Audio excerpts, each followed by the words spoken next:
Welcome back to my channel. நாம் இன்னைக்கு குட்டி ஸ்பெஷல், அதாவது குயிக்காக செய்யக்கூடிய ஸ்நாக்ஸ் வகைகளை பார்க்க போகிறோம். வேர்க்கடலை பர்ஃபி நான் வெள்ளத்தில் செய்ய போகிறேன். ஆல்ரெடி நான் சுகர்லேயும் செஞ்சு வச்சுருக்கேன். நாம் இன்னைக்கு வெள்ளத்தில் எப்படி செய்கிறதுன்னு பார்க்க போகிறோம். வாங்க வீடியோக்குள்ளே போய் பார்க்கலாம். இப்போ நம்ம தேவையான பொருட்களை பார்த்துடலாம். வேர்க்கடலை 1.5 கப் அளவுக்கு நான் நல்லா வறுத்து தோல் எடுத்து வச்சுருக்கேன்.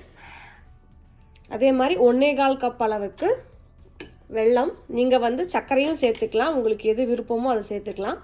நான் வெல்லத்தை நல்லா பொடி பண்ணி எடுத்திருக்கேன். அதே மாதிரி 3 டேபிள் ஸ்பூன் அளவுக்கு நெய், ஏலக்காவும் சர்க்கரையும் சேர்த்து நான் கொஞ்சமாக பொடி பண்ணி எடுத்திருக்கேன். 1/4 கப் அளவுக்கு தண்ணீர். வேர்க்கடலையை மிக்ஸி ஜாரில் மாற்றிட்டு இதை பல்ஸ் மோடில் வச்சு நல்லா நீங்கள் பொடி பண்ணி எடுத்துக்கோங்க. இது ஒரு நிமிஷம் அளவுக்கு நீங்கள் பல்ஸ் மோடில் விட்டு விட்டு ஓட்டணும். பார்த்தீங்கன்னா மிக்சியில் நல்லா ஓட்டிட்டேன். நான் கொஞ்சம் கொரகொரப்பாக எடுத்திருக்கேன். உங்களுக்கு இன்னும் நைஸாக வேணும்னா நீங்கள் நைஸாக ஓட்டிக்கலாம்.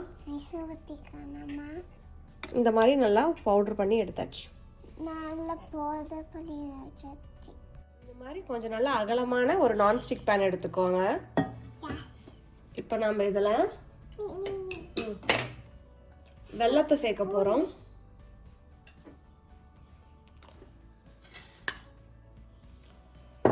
அடுப்பு கொஞ்சம் நல்லா மீடியம் ஃப்ளேமில் வச்சுக்கோங்க.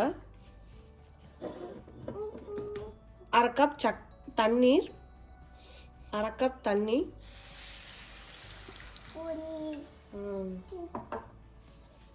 இதை நல்லா மிக்ஸ் பண்ணிடலாம். பாகு ரொம்ப கெட்டியாக வரணும்னு இல்லை, ஒரு கம்பி பத அளவுக்கு வந்தால் போதும் பாகு.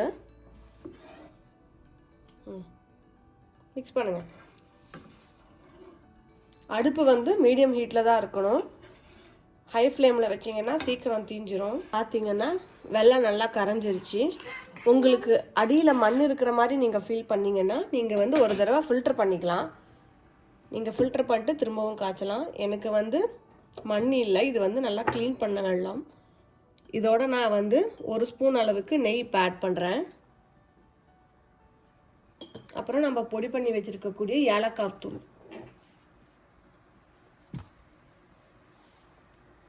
ஏலக்காய் பவுடர், இதையும் இப்போ ஆட் பண்ணி நல்லா கொதி வரணும். கரெக்டாக ஒரு கம்பி பதம் வந்தால் போதும். ரொம்ப நீங்கள் விட்டீங்கன்னா அது ரொம்ப பர்ஃபி ரொம்ப கெட்டியாயிரும். பார்த்தீங்கன்னா பாகு ரெடி ஆகிட்டுருக்கு. இது ரொம்ப பசங்களுக்கு ரொம்ப ஹெல்த்தியான ஸ்நாக். நீங்கள் இது செய்ய ஒரு 10லேருந்து 15 நிமிஷம் தான் ஆகும்.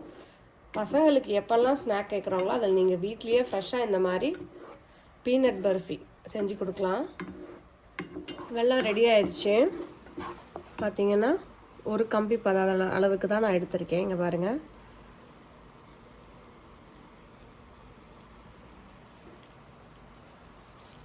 இப்போ நம்ம பவுடர் பண்ணி வச்சுருக்கக்கூடிய வேர்க்கடலை பவுடரை இதில் சேர்த்துடலாம். அடுப்பு நல்லா மீடியம் ஃப்ளேம்லேயே வச்சுக்கோங்க, தீஞ்சிரும். நல்லா இப்படி கிளறி விட்டுக்கோங்க. எல்லா வெல்லமும் வேர்க்கடையும் நல்லா மிக்ஸ் ஆகிற அளவுக்கு நீங்கள் நல்லா எல்லாத்தையும் மிக்ஸ் பண்ணி விட்டுக்கோங்க.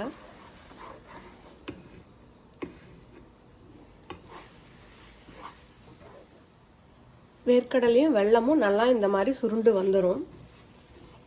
இப்போ நாம் இதில் நான் நெய்யை ஆட் பண்ண போகிறேன். கடைசியாக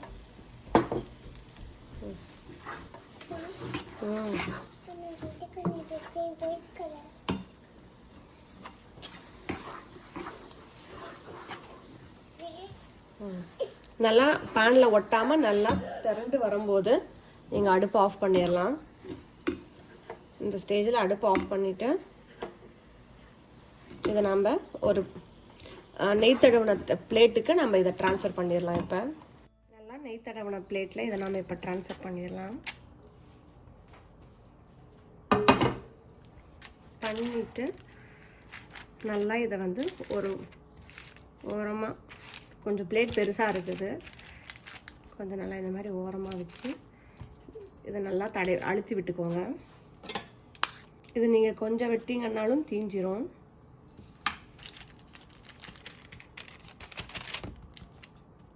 இந்த மாதிரி நல்லா அழுத்திக்கோங்க. கொஞ்சமாக நெய் மிச்சம் வச்சுருந்தோம்னா அதை இது மேலே போட்டு நான் இப்போ அழுத்தி விட்டுறேன்.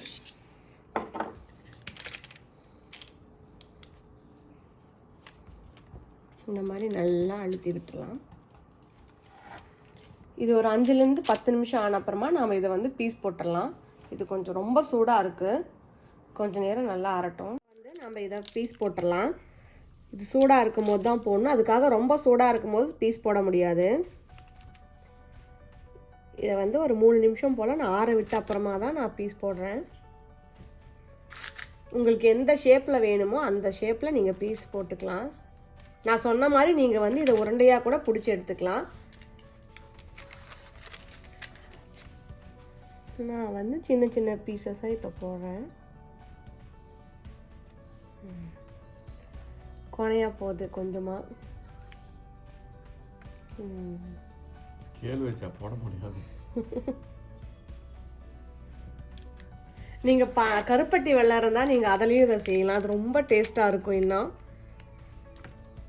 இது நல்லா ஆறட்டும். இங்கே பாருங்கள், இதை வந்து இன்னொரு 5லேருந்து 10 நிமிஷம் போல் இதை ஆற விட்டுட்டு நான் உங்களுக்கு எடுத்து காமிக்கிறேன்.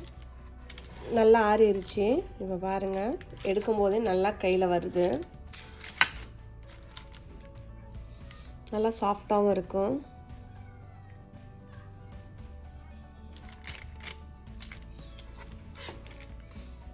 உங்களுக்கும் இந்த ரெசிபி பிடிச்சிருந்தா நீங்களும் வீட்டில் இதை ட்ரை பண்ணி பாருங்கள். மறக்காமல் என் சேனலை சப்ஸ்கிரைப் பண்ணாதவங்க சப்ஸ்கிரைப் பண்ணுங்கள். Bon appétit!